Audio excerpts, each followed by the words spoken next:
Hello everyone, I'm here with Tech Motorsports. So here's part 3 of the Champcar repairs from Daytona. So let's get straight to it.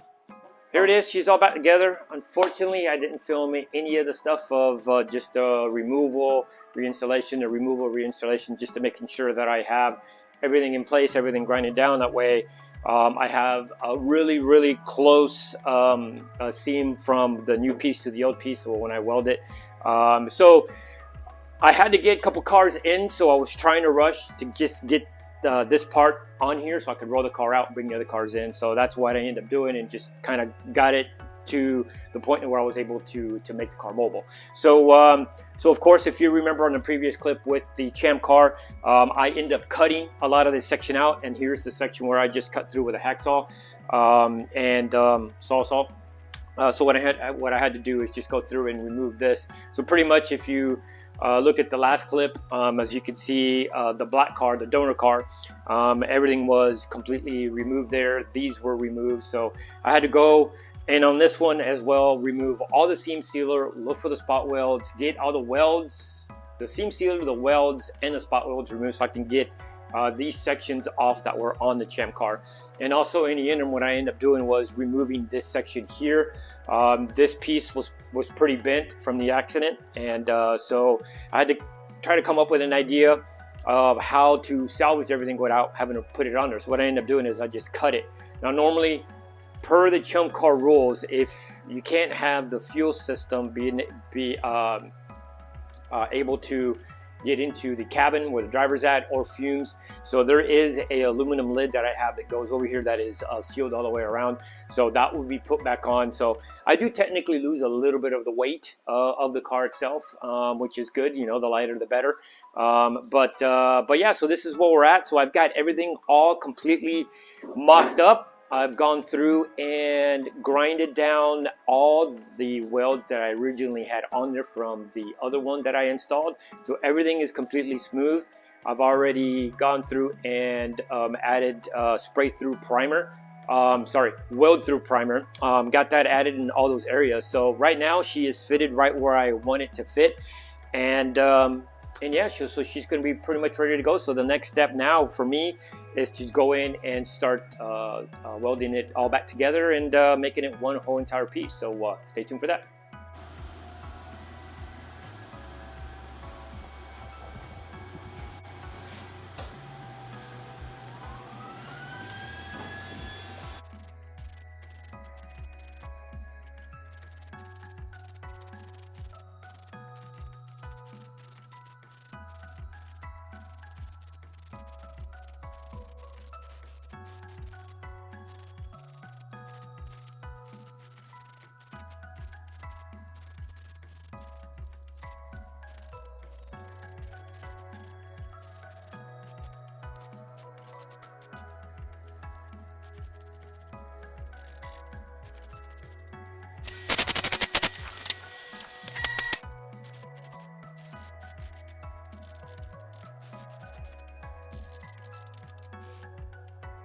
Alright, so the back end is now completely welded in place. I went ahead and finalized everything here.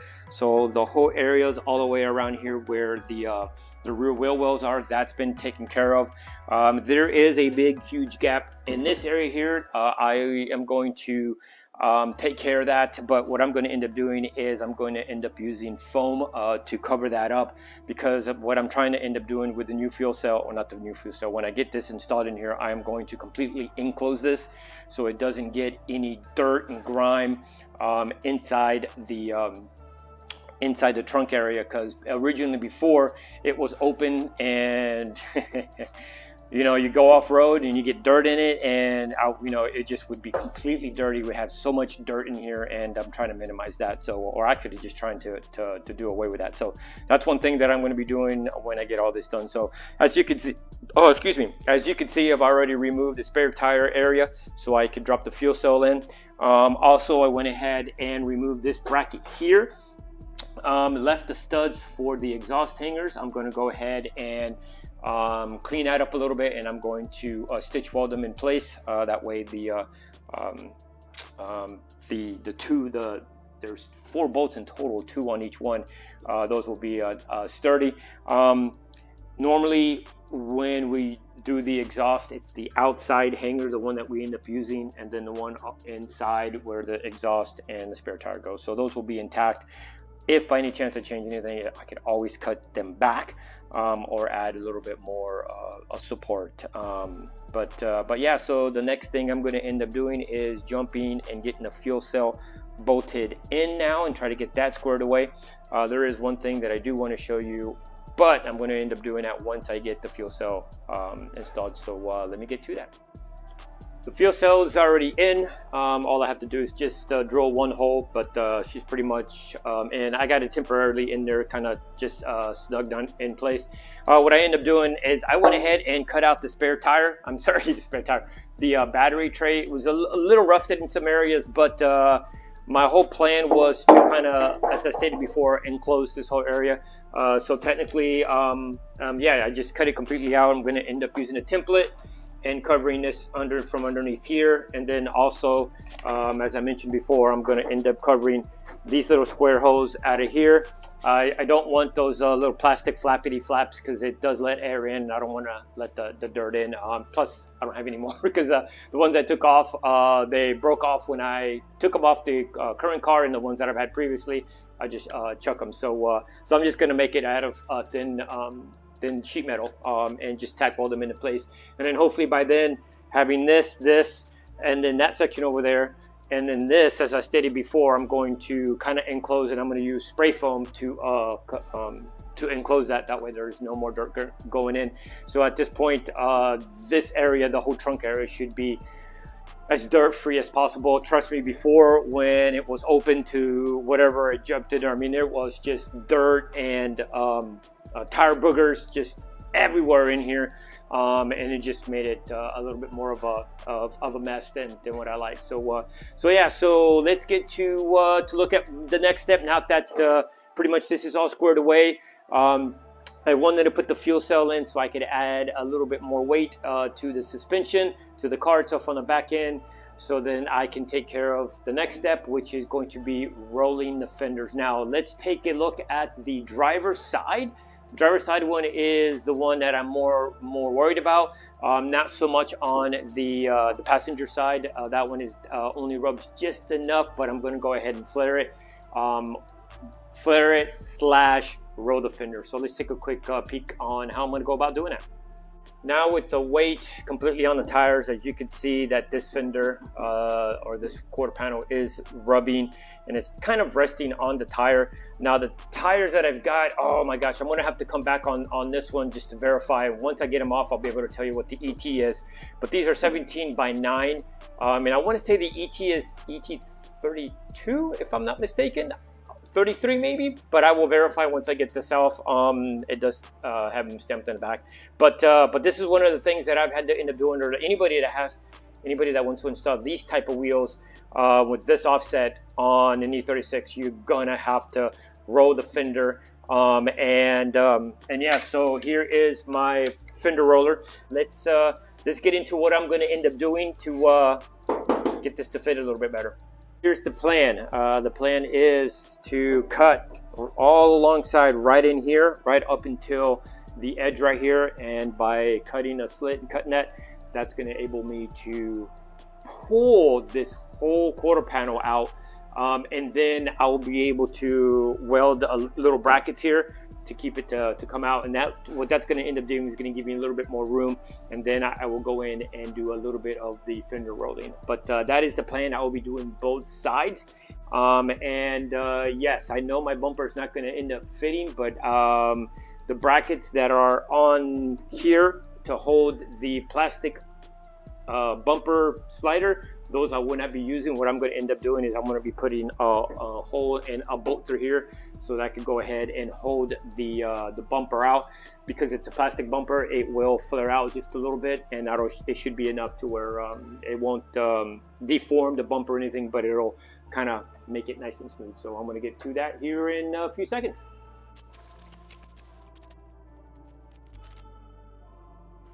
Okay, before I get rolling, I was thinking about keeping the line here. Unfortunately, when I did the last two on the cars, what I ended up doing is I ended up rolling that lip out, so it was just a complete section that just came out this way. I think I'm gonna have to end up doing that regardless, just to be certain, and then it'll match the front as well, because the front I did that as well. So yeah, as I already put pressure on it, it's already starting to come out a little bit, and she does flex, but most likely this is going to be the first section I start off with, and then I will start moving all of this up here out further, and then what I'll end up doing is I'll put like screwdrivers or just some I got some spare metal that I'm going to throw in there just to give me the right size, and then I'll throw the wheel on and have to lower it back down just to make sure she clears, because it's got to clear here on this side and it's got to clear all the way up here.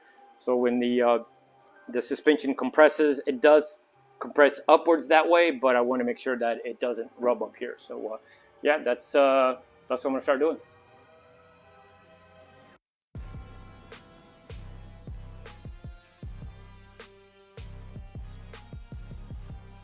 So the section has been stitch welded back into place. This is where I cut it to widen the rear quarter panel to get more wheel clearance. Now, as I was saying previously, the wheels are 17x9 of an ET of 30. So they do stick out further than any normal regular wheel. And when using that wheel, you have to flare, you have to do something to be able to get that tire to fit in the rear wheel. I also went ahead and got these cut out. These are the vent areas in here, so that's now been spot welded in place on both sides as well. And also what I ended up doing was I cut where the battery normally would go. I cut that section out, and here's that piece that that will go in there, and that will be completely smooth and blocked off. So I'll be stitch welding, tack welding, however I want to do it. That back into there. Now, also one thing that I have done, let me grab this thing back again, is pretty much on everything that I can that I do, I always spray, whether it's going to be two metals meeting together, I always spray weld through primer. That way it just eliminates and helps future rust down the road.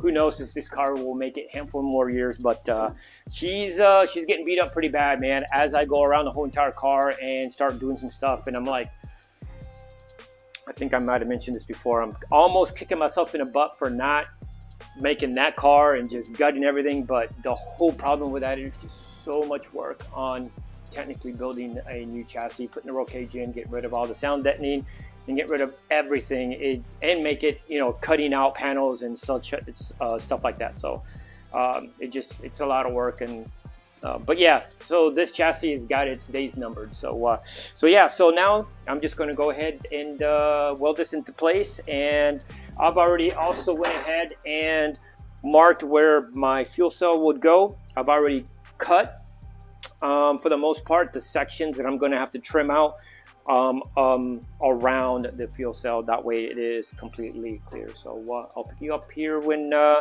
little bit further.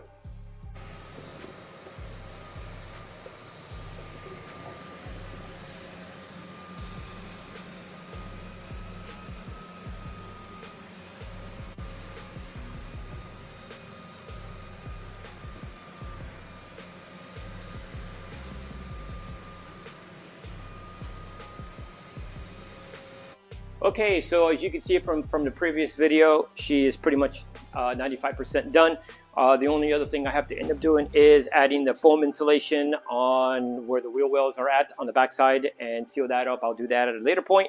But pretty much, yeah, she's all complete. As you can see from the bottom side, I end up using Allen screws, and what I end up doing is I just drilled and tapped the frame of the fuel cell. So I got those mounted from the bottom up, and then also I mounted or screwed down some of these plates so that way they don't make noise, because it does get annoying where it's a little bit loose.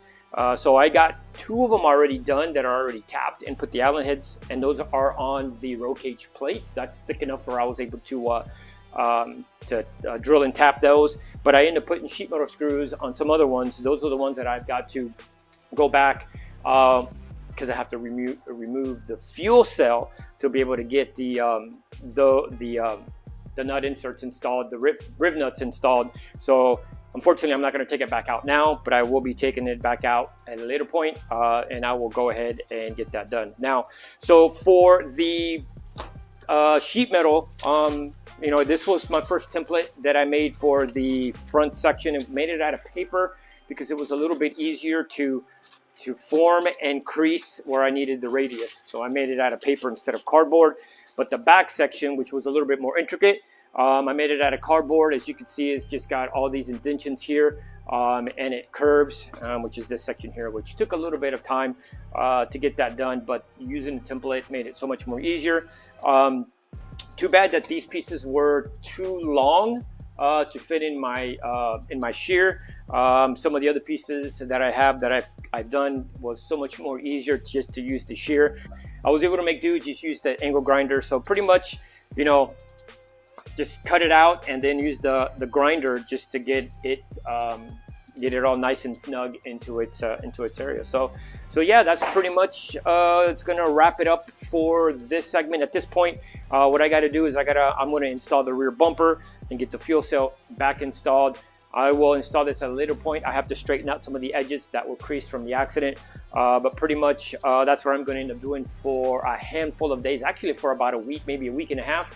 I have a handful of stuff that's lined up that is going to be coming in, so I got to get this car off the lift, and I want to make it to where I can drive it instead of having to push it back and forth. But yeah, that's it. So when I finish everything up, which I still have to install the trunk, and I have to gut the trunk out, all the little things that I'll be doing, and then I'll pick it up here when I get to that point. So see you guys in a bit. All right, so everything has been reinstalled back in the trunk area from the surge tank. I got the filler neck installed. All the lines are run and are strapped down with hose clamps and everything, so they're secured now. Also got the foam added as well. This is fire block foam, so it's fire resistant, and I got it done on both sides. So the only thing I did not get a chance to do is cut this down, or cut it down to make it light. That will be coming here soon. But yeah, she's pretty much done for the trunk. So yeah, let's get to the next thing. All right, so for the rear, all I have to end up doing to consider this completely done is the seam sealer. Still have not a chance to do that. Unfortunately, I was trying to get the car pretty much ready for the next race that we were going to be doing. Unfortunately, I didn't have enough drivers, so I had to pull out of the race. So going into towards the end of the year will be the next race, so that's going to give me the opportunity to do the things that I wanted to do to the car. I was hoping for Sebring just to do a trial run after everything's been put together. Fortunately, I didn't get a chance to do that, but I want to go through the wiring harness as I stated, or I might have stated previously, to where after adding a few items, my fuse panel just got full, so I want to go ahead and go clean that up, and there's a couple stuff in the back that I need to clean up as well anyways. So I'm going to go ahead and do that and work towards it. Now there are more plans for the car that's to come, so I still have to replace the doors because they're damaged, and then this damage here that was done at another race, and this was at Sebring as well. Man, Sebring's a bad track. And yeah, so there's still a little bit more work that needs to be done to the car, and it's going to come all together in part 4. It's going to take a little bit to get to part 4, so this is going to be a very long duration between videos and between parts or episodes.